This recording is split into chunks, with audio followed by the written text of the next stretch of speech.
Parabéns pra você. Feliz aniversário à nossa Umbanda.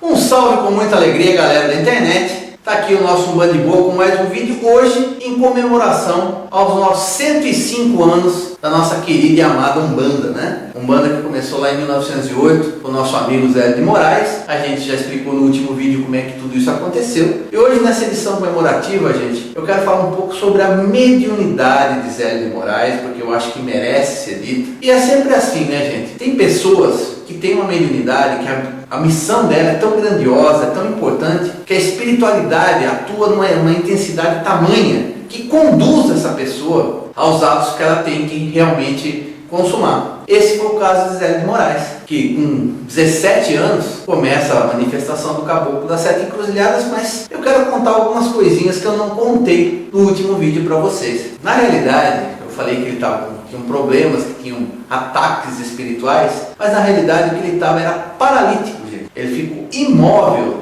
numa cama, com 17 anos, ele não conseguia se mexer, não conseguia se levantar. E no dia 14 de novembro, ele não sabe porquê, numa entrevista que ele deu, ele cita que ele não sabe dizer o porquê, ele chegou para a mãe dele e falou assim: amanhã eu vou estar curado. Porque foi nesse intervalo dele estar realmente na cama, é que chamaram o médico, é que chamaram o padre, e nada aconteceu. No dia 15 de novembro, ele simplesmente se senta na cama como se nada tivesse acontecido. E isso causou um alvoroço, um verdadeiro pavor nos pais dele. E foi aí que o pai dele e a mãe, que já estavam querendo levar ele para um centro espírita, decidiram que naquele dia ele ia para a Federação Espírita de Niterói. E aí tem toda aquela historinha que a gente já contou no outro vídeo, que culminou no anúncio do Caboclo das Sete Encruzilhadas, que no dia seguinte, ou seja, dia 16 de novembro, haveria um trabalho na casa do aparelho dele. E nesse dia eu falei que o caboclo chegou em terra e a primeira coisa que ele fez foi curar um paralítico. Não bastasse isso, ele curou o paralítico, se levantou e ele pegou, fez um tratamento e falou para o paralítico, falou: olha,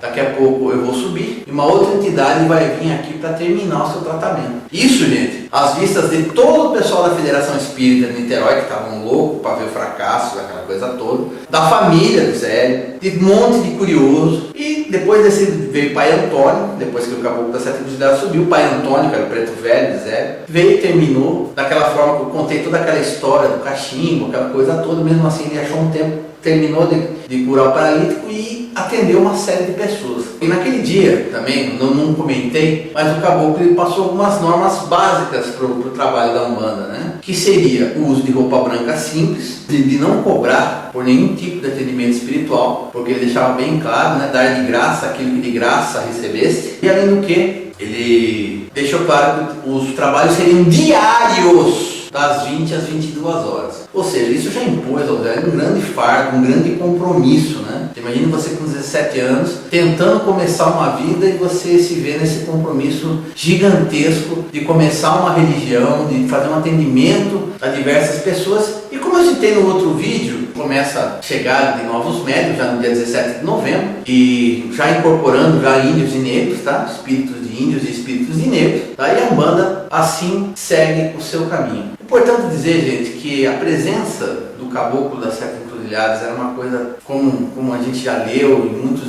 pessoas que conheceram, eu ouvi verbalmente isso, era uma coisa assim impressionante. Na década de 30 havia um escritor e jornalista chamado Leal de Souza. Ele trabalhava no jornal Diário de Notícias e também escrevia. E ele era um profundo estudioso do espiritismo e dos fenômenos espirituais, por assim dizer. O Caboclo das Sete Encruzilhadas causou nesse homem uma impressão tão positiva que num dos livros dele, ele deixa claro assim: se eu conheci um espírito que realmente eu possa chamar de alta evolução espiritual, esse era o Caboclo das Sete Encruzilhadas. Falou uma forminha um pouco mais diferente, mas a gente, para resumir aqui, foi dessa forma que ele disse. Continuava, né? Depois que falava isso, ele falava o seguinte: era impressionante quando o Caboclo estava em terra, parece que a própria paz de Deus reinava naquele ambiente. Ou seja, dizer que o ambiente mudava. Que é impressionante a energia, a força que tinha a presença dessa entidade. E continuava insinuava, que realmente ele se assombrou porque dos dotes, né, dos dons que o caboclo manifestava, né? Fora todo o atendimento de passe e de tudo isso que ele fazia, ele se mostrou um conhecedor profundíssimo da Bíblia, um conhecedor muito grande das escrituras bíblicas, o que sugeria que ele poderia ser um sacerdote, como ele mesmo já havia dito, eu já falei no outro vídeo, né, que ele teria sido o padre Gabriel de Malagrida em Portugal. Mas não bastasse só tudo isso, dele conhecer muito a Bíblia, ele falava de medicina da mesma forma que ele falava de Bíblia, ele falava de teologia, né? Ele ainda fala assim que a medicina não era mais estranha do que a teologia para ele. Então é o seguinte, teve uma situação que o caboclo das 7 encruzilhadas começou a falar sobre como se regeneravam as células cerebrais e quais eram os instrumentos que seriam utilizados para se confirmar e para se entender tudo isso daí. Gente, eu tenho que lembrar para vocês que nós estamos em 2013 e eu mesmo não sei quais são os instrumentos, muito pouco sabia sobre a renovação das células cerebrais. Quem me dirá na década de 20, o Zé então deveria ter algo em torno de 27 anos, mesmo assim, o Zé tinha uma formação militar, ele não tinha acesso a esse tipo de conhecimento, tá? Da mesma forma que ele causou aquele furor absurdo quando ele falou, ele previu a Primeira Guerra Mundial, a Segunda Guerra Mundial, a bomba atômica, né? O Caboclo das 7 Encruzilhadas foi uma entidade, um espírito ímpar. Então, da mesma forma que ele era um espírito que no plano espiritual se encontrou no lugar onde ele estava no meio de 7 caminhos e ficou nervoso e angustiado por não saber que caminho iria, para que caminho ele deveria tomar. Aparece quem? Jesus Cristo. Chega para ele, viu ele desesperado, viu ele chorando, falou, vem aqui. Jesus se virou para a terra e mostrou todas as tragédias, todo o drama que o ser humano encarnado vivia aqui no nosso planeta. Ele falou assim, então você seja meu mensageiro para levar o conforto, para levar essa misericórdia a toda essa gente. E assim ele passou a adotar o nome de Caboclo das 7 Encruzilhadas, sempre se manifestando na forma de um índio. Para alguns videntes, diz que em alguns momentos ele se apresentou com uma túnica tão branca, que chegava a ofuscar a vista dos videntes. E nessas ocasiões ele usava como uma faixa, letras escrito Caritas, seria caridade em latim. E dessa mesma forma que ele falava de medicina, ele falava de qualquer outro tipo de assunto, inclusive sobre economia, quando um certo empresário esteve no Rio de Janeiro e indagou ele sobre a situação financeira da França, da Inglaterra na época. Ele discorria sobre qualquer assunto, tamanha era a sua sabedoria, o seu conhecimento. Inclusive o Leal falava uma coisa muito interessante, que ele falava assim, a sabedoria do Caboclo das 7 Encruzilhadas avizinhava-se da onisciência, né? E para ele o Caboclo das 7 Encruzilhadas, ele quase que atingia a sabedoria divina, a sabedoria total de todos os assuntos. Fora isso, esse Leal de Souza acabou se tornando também um discípulo do Caboclo das 7 Encruzilhadas, e ele mesmo teve uma tenda fundada por ele. E num determinado dia,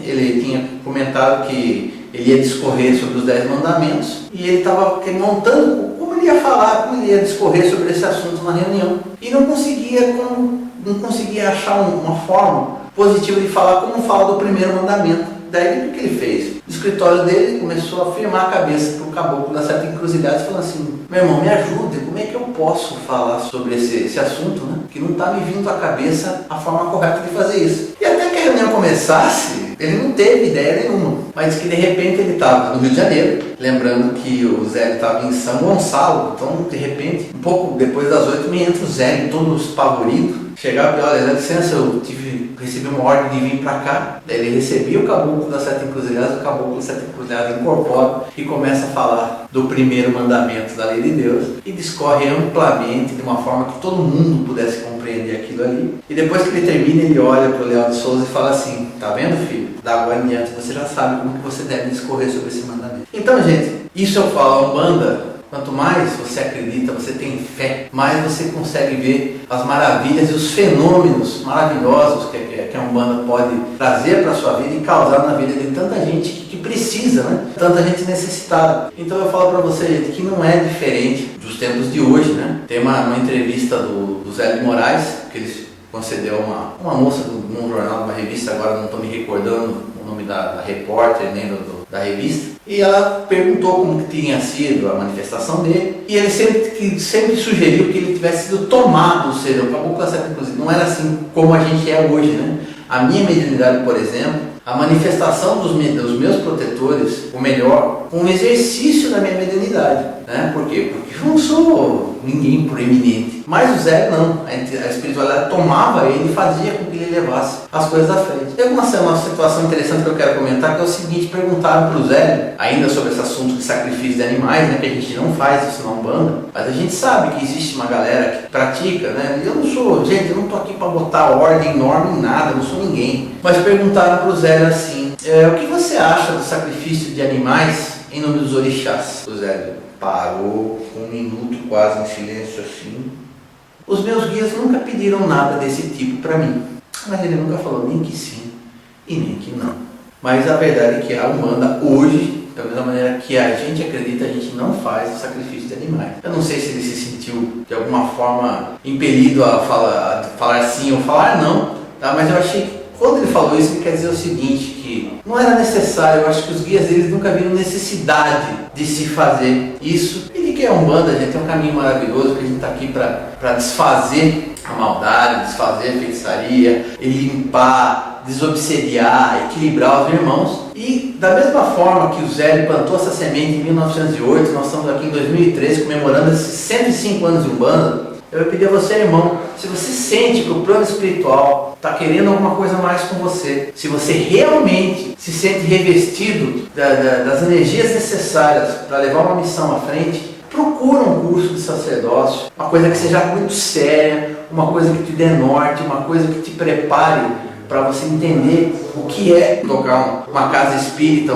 um terreiro de Umbanda, independente da sua mediunidade, tá? Porque a mediunidade é imprescindível também, mas para que te prepare para você ser líder de um terreiro de Umbanda, procure, faça um curso, se especialize, e se você realmente está disposto a assumir um compromisso que vai fazer com que você abra mão de muita coisa que você pode considerar legal hoje, em benefício dos irmãos necessitados, você está disposto a perder até um pouquinho de dinheiro, porque ganhar você não vai mesmo, porque a Umbanda não cobra nada. Mas se você estiver disposto para isso, gente, vá abrir o seu terreiro de Umbanda, desde que você faça isso da maneira correta. Existe muita forma, existe muita coisa que você precisa aprender para abrir o seu terreiro de Umbanda. Uma delas é assentamento vibratório, que é uma coisa que um dia a gente vai falar aqui, mas vá abrir, que você leve o nome da nossa Umbanda cada vez mais longe, cada vez maior. Não existe esse negócio de um roubar fiel do outro, isso não existe. O que existe é, se todos estiverem trabalhando em direção à mesma causa, isso já é maravilhoso, gente. A Umbanda precisa de multiplicadores. Se você quer ser esse multiplicador, hoje, no aniversário da Umbanda, você podia dar esse presente para a Umbanda, né? De ajudar a Umbanda a se multiplicar. Mas eu falo, se você fizer isso com algum interesse próprio, você vai dar com os burros na água. Não brinque com a espiritualidade. Se você for uma pessoa séria e quiser fazer um trabalho sério, eu garanto que você vai receber todo o respaldo e todo o apoio do plano espiritual. Se não for com os sentimentos corretos, você vai ter problema. E lembrando como era o ponto riscado do caboclo das 7 encruzilhadas, né, gente? Era uma coisa tão simples. Hoje o pessoal floreia tanto esse negócio de ponto riscado. Ele pegava a pemba, riscava um coração e uma flecha de baixo para cima atravessando o coração. E um dia o Léo de Souza perguntou assim: chefe, o que significa isso daqui, né? Como que o senhor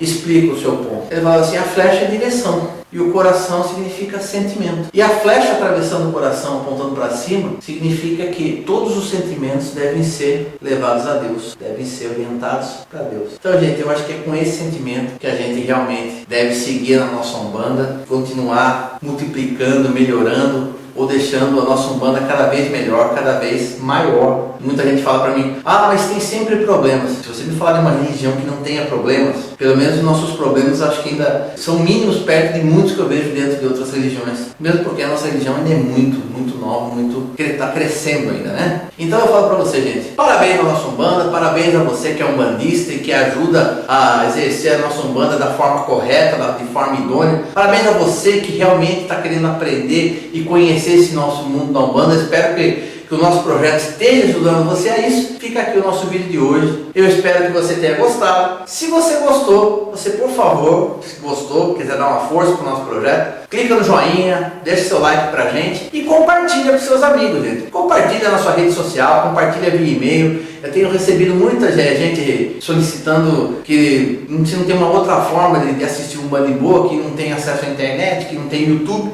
a gente está preparando material novo para vocês. Não deixe de mandar a sua mensagem através do nosso e-mail, entre na nossa rede social lá, facebook.com/bandiboa, e vai lá, participe, deixe seu comentário. Comentário é super importante. E hoje no aniversário da Umbanda, gente, a gente também quer deixar um presente para você, que é agora o nosso aplicativo do Umbanda de Boa. Você entra aqui na descrição, aqui embaixo, você vai achar um link para baixar o nosso aplicativo. Um aplicativo que você já vai contar um pouquinho a história do Umbanda de Boa, você vai ter direto acesso aos vídeos, você vai poder entrar no Facebook, mandar e-mail pra gente, tudo num aplicativo só, um negócio muito interessante que o nosso amigo Clóvis Coelho fez pra gente. Eu espero que vocês gostem. Se gostou, não gostou, quer citar melhorias para o projeto ou até mesmo para o nosso aplicativozinho, não esquece de entrar em contato com a gente. E galera, agora, no nosso encerramento aqui, vou deixar para vocês a mensagem que o Caboclo das Sete Encruzilhadas disse no aniversário de 63 anos de Umbanda. E eu acho que se você realmente é uma pessoa interessada e comprometida com a Umbanda, preste bem atenção que tem muita coisa legal para você ver. Até a próxima.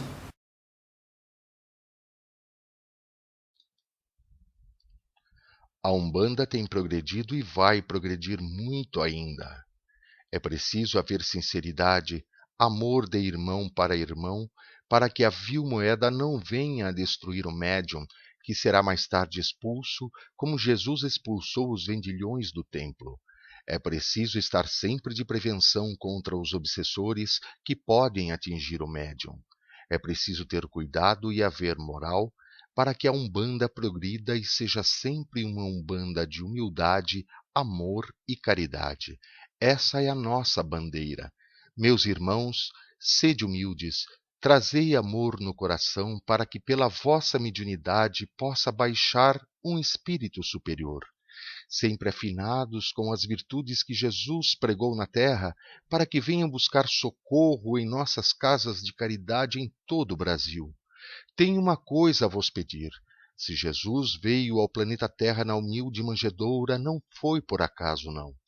Foi o Pai que assim o determinou, que o nascimento de Jesus, o Espírito que viria traçar à humanidade o caminho de obter a paz, saúde e felicidade, a humildade com que ele baixou neste planeta, a estrela que iluminou aquele estábulo, sirva para vós, iluminando vossos espíritos, retirando os escuros de maldade por pensamentos, por ações. Que Deus perdoe tudo o que tiverdes feito ou as maldades que podeis haver pensado, para que a paz possa reinar em vossos corações e nos vossos lares. Eu, meus irmãos, como o menor espírito que baixou à terra, mas amigo de todos, numa concentração perfeita dos espíritos que me rodeiam neste momento, peço que eles sintam a necessidade de cada um de vós e que, ao sairdes deste templo de caridade, encontrei os caminhos abertos, vossos enfermos curados e a saúde para sempre em vossa matéria. Com o meu voto de paz, saúde e felicidade, com humildade, amor e caridade, sou e serei sempre o humilde Caboclo das Sete Encruzilhadas.